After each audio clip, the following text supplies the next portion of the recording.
নমস্কার, বাংলা সিটি নিউজের পক্ষ থেকে আপনাদের জানাই নতুন বছরের শুভেচ্ছা। আজ বিশেষ খবর। আজ 1 জানুয়ারি তৃণমূল কংগ্রেসের প্রতিষ্ঠা দিবস। এই 26তম প্রতিষ্ঠা দিবসে শিবপুর বিধানসভা কেন্দ্রে 26 ফুটের কেক কেটে পালিত হলো এই প্রতিষ্ঠা দিবস। শুধু কেক কাটা না, তৎসহ প্রবীণ নাগরিকদের সংবর্ধনা ও শীতবস্ত্র উপহার। শিবপুর বিধানসভা কেন্দ্রের সভাপতি শ্রী মহেন্দ্র শর্মার নেতৃত্বে পালিত হলো এই অনুষ্ঠানটি। এই অনুষ্ঠানে উপস্থিত ছিলেন শিবপুর বিধানসভা কেন্দ্রের মধ্যমণি বিধায়ক তথা মন্ত্রী মনোজ তিওয়ারি মহাশয়। উপস্থিত ছিলেন সাংসদ প্রসূন ব্যানার্জি মহাশয়। এছাড়াও শিবপুর বিধানসভা কেন্দ্রের গোটা তৃণমূল পরিবার এই অনুষ্ঠানে উপস্থিত হয়ে অনুষ্ঠানটি আরও সুন্দর করে তুলেছেন। সম্মানিত করছি এই মুহূর্তে কিন্তু সাহা মহাশয়, আমরা তাকে সম্মানিত করছি। কৃষ্ণ হর্ষধ্বনি হয়ে নিয়ে যাচ্ছেন। সভাপতি রয়েছেন মহেন্দ্র শর্মা মহাশয়, তিনি নিজ হাতে এই সম্মানিত মহাশয়, আমরা তাকে সম্মানিত করছি এই মুহূর্তে। এই সম্মানিত করব আমাদের আজকের এই সুন্দর অনুষ্ঠানে। এই সন্ধিক্ষণে আমরা পেয়ে গেছি মাননীয় কৈলাস মিশ্র মহাশয়কে, আমরা তাকে সম্মানিত করব এই মুহূর্তে। তার আগে কল্পনা মান্না, আমরা তাকে একটুখানি বরণ করে নিই। একেবারেই সেই সাদর সম্ভাষণ যাকে বলে, একেবারে ভালোবাসার ছোঁয়ায় ভরিয়ে দেওয়া এই মুহূর্তে। ওয়ার্ড নম্বর 50 তাকে আসার জন্য মঞ্চে এবং আসন গ্রহণ করার জন্য মঞ্চ চাঁদের হাট। এরপরে আমি অনুরোধ করছি পঙ্কজ মল্লিক। দিয়েছেন শ্রদ্ধেয় মহেন্দ্র শর্মা, আমাদের সকলের প্রিয় সেই সাংসদ অর্জুন পুরস্কারে ভূষিত এমন একজন মানুষ, যিনি আমাদের সকলের অভিভাবক সম প্রিয় মানুষ, শ্রদ্ধেয় প্রসূন ব্যানার্জি মহাশয়, আমরা তাকে সম্মানিত করছি। এবং মাননীয় মহেন্দ্র শর্মা রয়েছেন আমাদের মাননীয় আহ্বায়ক শ্রদ্ধেয় নির্মলেন্দু চ্যাটার্জি মহাশয়, কৈলাস মিশ্র রয়েছেন, আরও অনেক বিশিষ্ট অতিথিবর্গ। তাদের উপস্থিতিতে এই মুহূর্তে আমরা সম্মানিত করলাম শ্রদ্ধেয় প্রসূন ব্যানার্জি মহাশয়। কিন্তু জোরে পাশে আপনাদের বিধায়ক মন্ত্রী ক্যাপ্টেন যার ব্যাপারে আমি বলছিলাম পাশে চলে এসছেন, এবং যার নিয়ে বলছিলাম যার ব্যাপারে বলছিলাম এই প্রসূন বন্দ্যোপাধ্যায় বা মনোজ তিওয়ারি, এনারা তো ফুটবল বা ক্রিকেটে থাকতেন, তাদের রাজনীতিতে আসার কোনো দরকার ছিল না। তারা দিতে এসছেন, নিতে আসেননি, শুধু দিতে এসছেন এই দুজন। তাই আমরা বলবো এই দুজনকে হাবড়া ছাত্র যুব ছেড়ে দেবে না, পাশে রাখবে। গানটা মনোজদা খুব ভালো গায়, মাঝে মাঝে গায় যে আমাকে আমার মতন থাকতে দাও। তোমরা দেখেছো ফেসবুকে, টিভিতে, এবিপি আনন্দের চারদিকে। আর প্রসূনদা মনোজদার জন্য করতালিত হবেই। সবার কাছ থেকে আমরা এই মুহূর্তে বরণ করে নিচ্ছি the youth icon respected mister Manoj Tiwari মহাশয়কে আমাদের পক্ষ থেকে এই মুহূর্তে আজকের এই বিশেষ দিনে রয়েছে, এবং আমরা সেইভাবেই একেবারে শ্রদ্ধার্ঘ জ্ঞাপন করছি এই মুহূর্তে কানাই ভৌমিককে আমরা সম্মাননা জ্ঞাপন করছি। একটু জোরে করতালি হয়ে যাক, শ্রদ্ধা জ্ঞাপন একটু জোরে করতালি চেয়ে নেব সবার কাছ থেকে। মাননীয় মন্ত্রী মহাশয় জ্ঞাপন অনুষ্ঠান, সেটিকে আমরা এগিয়ে নিয়ে যাচ্ছি এই মুহূর্তে। সৃষ্টিধর দে মহাশয়, আমরা তাকে সম্মানিত করছি। শ্রদ্ধেয় মনোজ তিওয়ারি মহাশয় নিজেই সম্মান তুলে দিচ্ছেন। মাননীয় সং রাখা হয়েছে ওনাদের জন্যে, যেটি আমরা তাদেরকে একেবারে পরিয়ে দিচ্ছি, আবদ্ধ করে দিচ্ছি শ্রদ্ধা এবং ভালোবাসার বন্ধনে। ভালো আছেন? হ্যাঁ, আপনারা কেমন আছেন? পেছনের দিকে ভালো আছেন?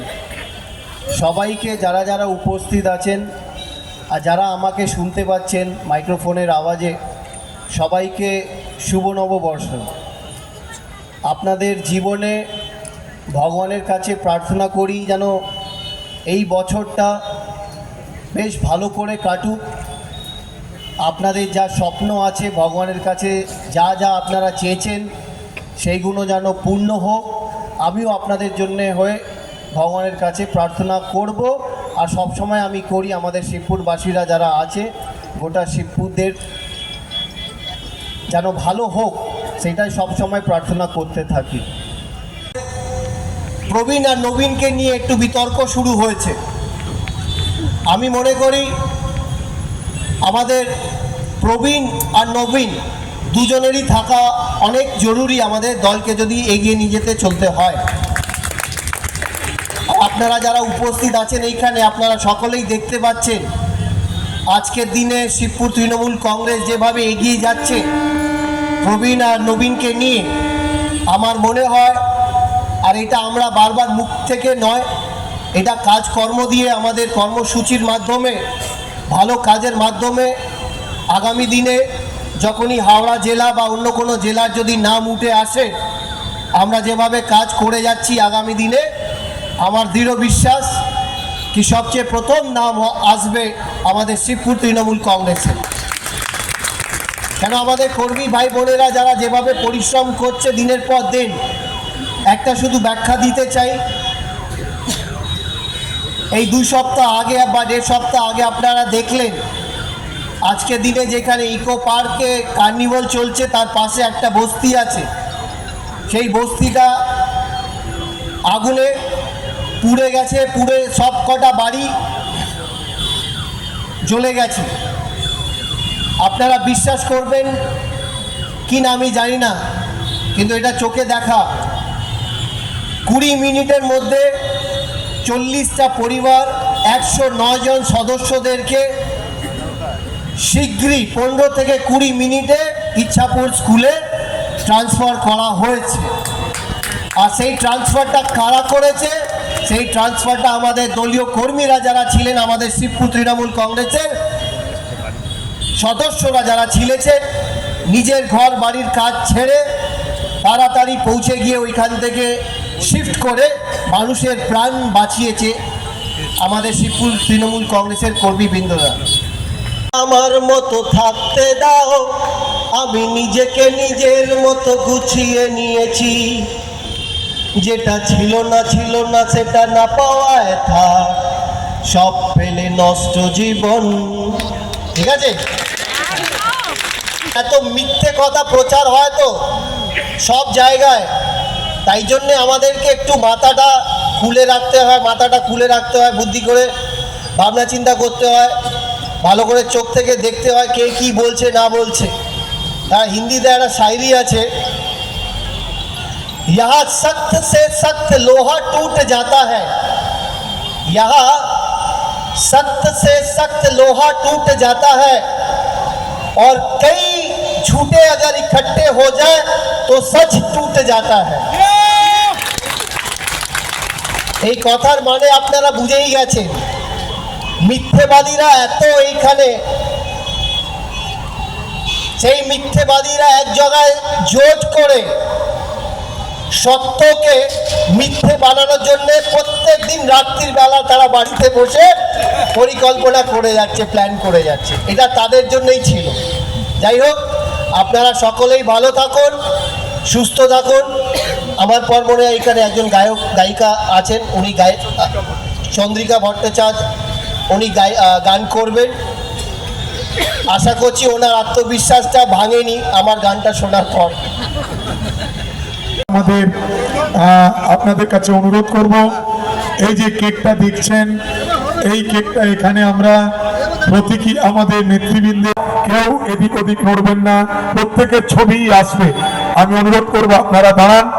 আমার প্রিয় বিধায়ক, প্রিয় সাংসদ, প্রিয় যুব সভাপতি, আপনারা লাইন দিয়ে দাঁড়ান, হুড়োহুড়ি করবেন না প্লিজ, প্রত্যেকে দাঁড়াবেন। তৃণমূল কংগ্রেস, তৃণমূল কংগ্রেস, তৃণমূল কংগ্রেস, মমতা ব্যানার্জি, অভিষেক ব্যানার্জি। দেখুন কি অপূর্ব মুহূর্ত। আজকে মনোজ তিওয়ারি কেকটি খাইয়ে দিলেন প্রিয় সাংসদ প্রসূন ব্যানার্জিকে, আবার প্রিয় বিধায়ক মনোজ তিওয়ারি খাইয়ে দিচ্ছেন কৈলাস মিশ্রকে। স্বাভাবিকভাবেই এই সুন্দর দৃশ্য আপনাদের ক্যামেরা বন্দী, লেস বন্দী হলো, এবং এর থেকেই প্রমাণিত হয় তৃণমূল কংগ্রেস একটা মিলন ক্ষেত্র, মহামিলনের জায়গা। আজকে দাসনগরের মোড়ে প্রত্যেকের উপস্থিতির মধ্যে দিয়ে তাদের আন্তরিক ধন্যবাদ জানাচ্ছি। আর এর ভেতরে আমরা এই কেকটি কাটিং করে প্রত্যেকের হাতে পৌঁছবো। তার আগে আমি আমাদের আজকের এই সুন্দর দিনে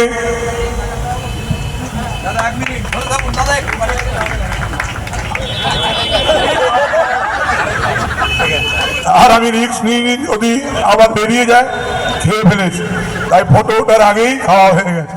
স্বাভাবিকভাবে বার্তা একটাই থাকবে, সেটা হচ্ছে যে 24 সাল ভারতবর্ষের রাজনীতিতে একটা বড় ভূমিকা।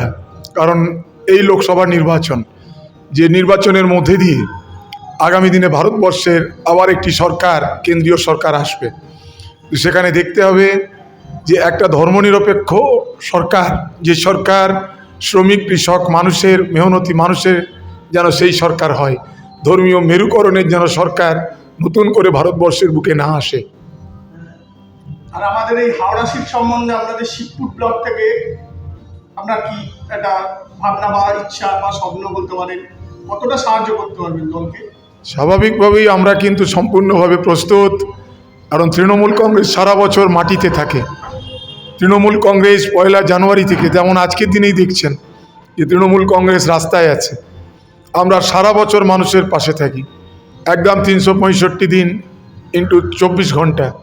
স্বাভাবিকভাবে আমরা আমাদের লক্ষ্যে অবিচল, মানুষের উন্নয়নকেই হাতিয়ার করে মমতা ব্যানার্জির মতন একজন সুনির্দিষ্ট লক্ষ্যে এগিয়ে চলা মুখ্যমন্ত্রীর মাধ্যমে আমাদের বার্তা একটাই থাকবে, যাকে প্রার্থী দল এই কেন্দ্রে করবে আমরা তাকে হাওড়া জেলার ভেতরে, এই সদরের কেন্দ্রের ভেতরে শিবপুর কেন্দ্র সবথেকে বেশি লিড দিয়ে তাকে আমরা জয়যুক্ত করার ক্ষেত্রে অগ্রণী ভূমিকা পালন করব। বিরোধী দল, মানে রাজ্যের যে বিরোধী দল, ধরুন এই রাম মন্দির বা গীতা পাঠ নিয়ে ওরা যতটা উৎসাহিত হয়ে মানুষের কাছে যাচ্ছে, তাতে কি আমাদের হাওড়া সিটের মধ্যে কোনো প্রভাব পড়বে? আপনার কি মতামত? দেখুন, ধর্ম তো কারুর পেটেন্ট নয়। কোনো জায়গায় লেখা নেই যে রামচন্দ্র বিজেপি নিজস্ব অধিকার, কোথাও লেখা নেই গীতা পাঠ তাদের একদম অধিকার। এটা আমরা ব্যবহার করি আমাদের দৈনন্দিন জীবনে। স্ত্রী, পুত্র, পরিবার, কন্যা এবং দেশ দশের মঙ্গলের জন্যে আমরা শ্রীরামকে আমরা স্মরণ করি গীতাকে। স্বাভাবিকভাবে তাকে রাস্তায় নামিয়ে পেট্রোলের দোকানে তো আর রামচন্দ্র নিয়ে গেলে পেট্রোলের দাম 106 টাকা থেকে 60 টাকা হয়ে যাবে না? যদি আমি গীতা পাঠ করলে আমার যদি গ্যাসের দাম, যেটা কেন্দ্রীয় সরকার 1000 টাকা পৌঁছে দিয়েছে, সেটা তো আর 600 টাকায় নেমে যাবে না? যদি আমি গীতা পাঠ করলে আজকে এই যে ব্যাংককে বেসরকারীকরণ করা হচ্ছে, এই যে আজকে LICকে চেষ্টা করা হচ্ছে দুর্বল করার, এই যে চেষ্টা করা হচ্ছে সব কিছু সরকারি সম্পত্তিকে বিক্রি করে দেবার, সেটা তো কমে যাবে না। কিন্তু আমরা তার কাছে প্রার্থনা করে কাজে নামি। যে যার সকাল থেকে ঘর থেকে বেরোয়, কেউ চাকরি, কেউ ব্যবসা, কেউ রাজনীতি, কেউ সমাজ জীবন, কিন্তু আমরা সবাই, কেউ প্রভু রাম, কেউ লক্ষণ, কেউ হচ্ছে আমাদের কৃষ্ণ, কেউ হচ্ছে আল্লাহ, কেউ গড, কেউ বুদ্ধ, কেউ গুরুদ্বারা। এটা তো আমাদের সংস্কৃতি। নানা ভাষা, নানা মত, নানা পরিধান, বিবিধের মাঝে দেখো মিলন মহান। তাকে কি কখনো কোনো রাজনৈতিক দল কিনতে পারে? সেটা কোনো দিন কারুর পেটেন্ট হতে পারে। যদি সেইটাকে পেটেন্ট করে যারা ভারতবর্ষের এই যে কৃষ্টি সংস্কৃতিকে বিভাজন করে রাজনীতি আনতে চায়, আমরা তার তীব্র প্রতিবাদ জানাই।